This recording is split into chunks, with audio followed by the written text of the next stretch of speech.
Hello friends, welcome back to my channel. And today I'm going to be showing you Kids Move. Now before we begin, if you could take just a moment to like and subscribe, that would be fantastic. So let's get started. Our main character is a lion. Now let me show you how to draw him. He is a young boy of 14 years old. He has wavy chestnut brown hair that reaches about mid-length and tends to be slightly tousled, as if he runs his fingers through it often. His face is gentle and oval, with soft freckles across his nose and cheeks and large curious green eyes that seem to hold a deep sadness beneath their surface. Elian, a quiet and sensitive boy who prefers to observe the world around him rather than participate in its hustle and bustle. He is a dreamer who often gets lost in thought, and his mind is filled with all sorts of fantastical ideas and stories. But despite his gentle nature, there is a strength within him that he hasn't yet discovered. So let's draw his outfit first. He wears a faded teal hooded cloak that has silver embroidery along the edges. Underneath the cloak,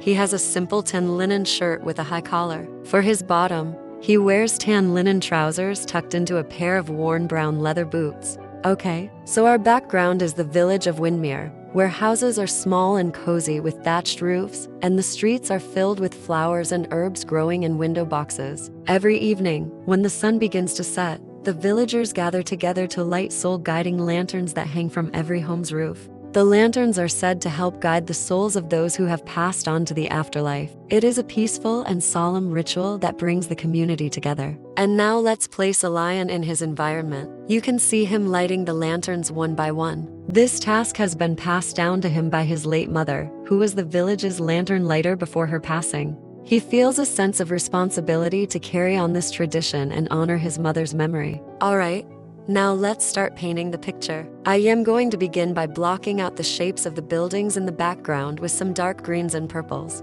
I want to create a sense of depth and atmosphere in the painting. So I am going to use darker colors for the buildings that are closer to the horizon line and lighter colors for the buildings that are closer to the viewer. I am also going to add some warm colors to the sky to give the impression of the setting sun. I'm going to wash in the background with some watercolor, being careful not to oversaturate the paper so that the dry brush technique will work better later. Next, I'm going to focus on a lion. I am going to block out his shape with some burnt umber and then start filling in the details with some more burnt umber and some raw sienna.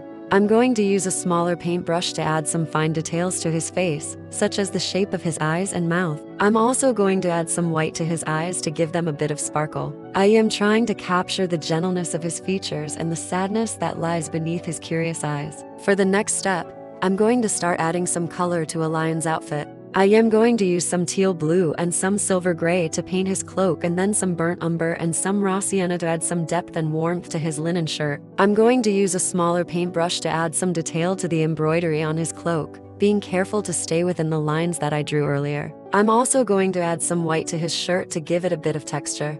Now I'm going to go back in and add some shadows to a lion's face and body. I'm going to use some deeper reds and purples to create some contrast and depth. I am also going to add some white to his skin tones to give him a bit of a glow. I'm trying to capture the flickering light of the lanterns in his hair and on his face. Now it's time to add the finishing touches to the painting. I'm going to go back in and add some white to the highlights on a lion's hair, skin, and clothing. I am also going to add some dark greens and purples to the background to give it a bit more depth and atmosphere. I'm trying to create a sense of peace and tranquility in the painting. I want the viewer to feel the solemnity of the ritual and the beauty of the village at dusk.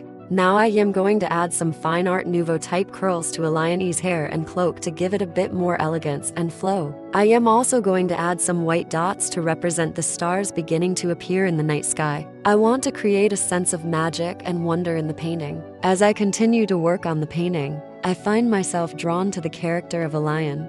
There's something about his quiet and gentle nature that I find appealing. He's a character that I think has a lot of depth and potential for growth. As I add the final touches to the painting, I can't help but feel a sense of pride and satisfaction. I love how the colors and the light play together to create a sense of warmth and peace. I hope that when you look at the painting, you feel a sense of calm and tranquility. So what do you think? What do you like about the painting? What do you think a lion's story might be? Let me know in the comments below. Thank you for joining me on this journey through art and creativity. If you enjoyed this video, please don't forget to like and subscribe. And I hope to see you again soon for another fun art project. Until then, Happy painting and keep creating. Here are some other videos that I think you might enjoy. I really enjoyed making these ones, and I think you will too. So make sure to check them out. If you want to learn how to draw an eye, check out this video right here. Or if you want to learn how to draw a portrait, check out this video right here. Alright, well, thank you so much for watching. I really appreciate it. Please don't forget to like and subscribe, and I will see you in the next video. Bye.